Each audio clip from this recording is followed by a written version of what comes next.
Priscilla, welcome to the show. What can we help you with today? Hi, yeah. So I grew up in a very Christian, more cultish than like Christian church. It was very small. There was only 7 families that went there. Hi, yeah, same. We were taught in like a really strong way that women weren't allowed to lead unless it was with children or other women. And when we left that church, my mom kind of kept that thinking going and talked that way. When we would talk about like what we wanted to be growing up, it's like, oh, well, you can't be in a leadership type role. You can't be above men. And then it was always talked about how our period was the main reason, was because women are unstable because they're on a period. And that always seemed wrong to me. And it always made me feel a lot of shame around having a period. And also not knowing how to really argue against that, because obviously I sometimes do act a little crazy when I'm on my period. So like there's always that little bit of truth mixed with it. So like, I don't know. I'm confused. This is an amazing call. And I love that we're getting like a truth wanted call followed up by what would probably be best on secular sexuality, to be honest. But I love that you called in, Priscilla. So I'm going to answer you here, but then also suggest that you call in on Thursdays at 7 p.m. Central using the same number.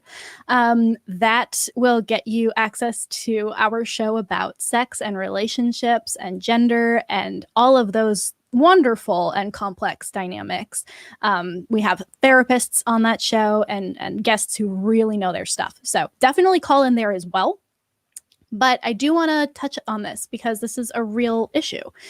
I also grew up in a very small, culty kind of Christian family. I was also told that a leadership position was not available to me because even though I am non-binary, I was raised to be a woman. And I also had periods. Still do if I skip a week on birth control. But yeah, it's the same for me. My siblings do not believe that they should be sitting under a female pastor. My grandmother says that the last time she was talking to a woman who was a pastor, she felt spiritually afraid, which to me was just shocking. Like there was something not only like not quite right, but deeply spiritually wrong with it. So this is not a new phenomenon. This is not something that you're alone in facing. So I just want to put that out there first. Second, the most insidious thing about a lie is that it uses just a little bit of truth to convince you of it. That's what religion does in general. Yeah, people kind of feel shitty sometimes. And yeah, sometimes people do terrible things. And sometimes inexplicably, people do amazing things.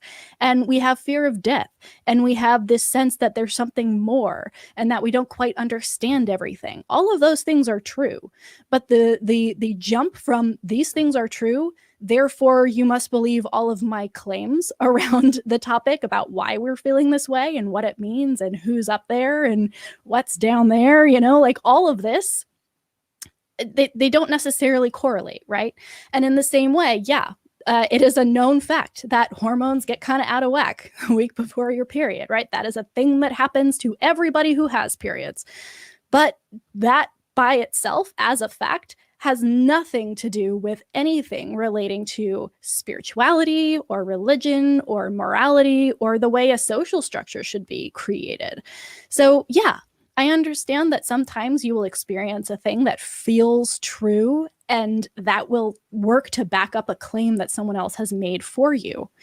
But it doesn't necessarily have to. And if you do a little bit of research into exactly the hormones involved, you'll actually find that everybody has those hormones, not just women, right? And everybody has hormone cycles, not just people born in women's bodies, right? This is not a thing that is only for women. The only difference is that when you have a uterus, regardless of your gender, it expels stuff regularly, right?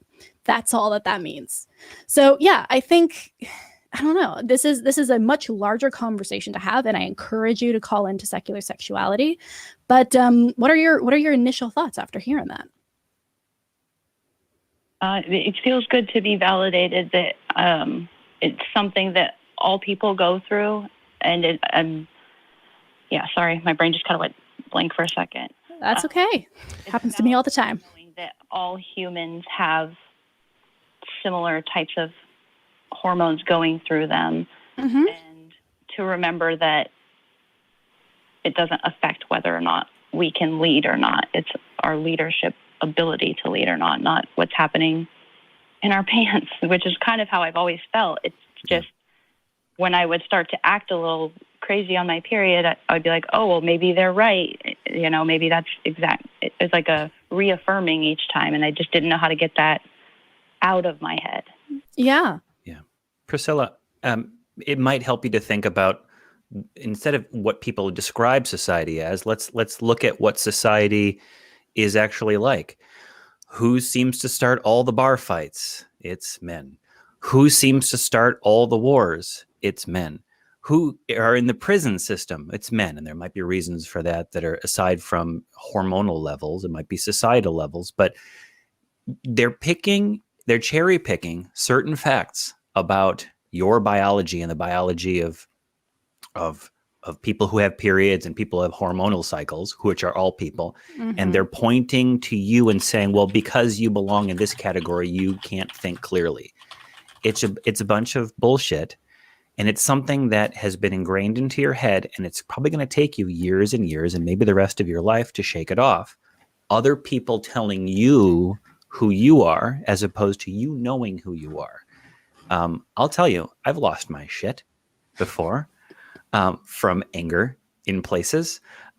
Is it because I'm having maybe a hormonal level, or am I being triggered by someone's BS? Probably a little bit of both. But does it disqualify me from teaching someone something on a particular subject in a particular moment? No, of course not.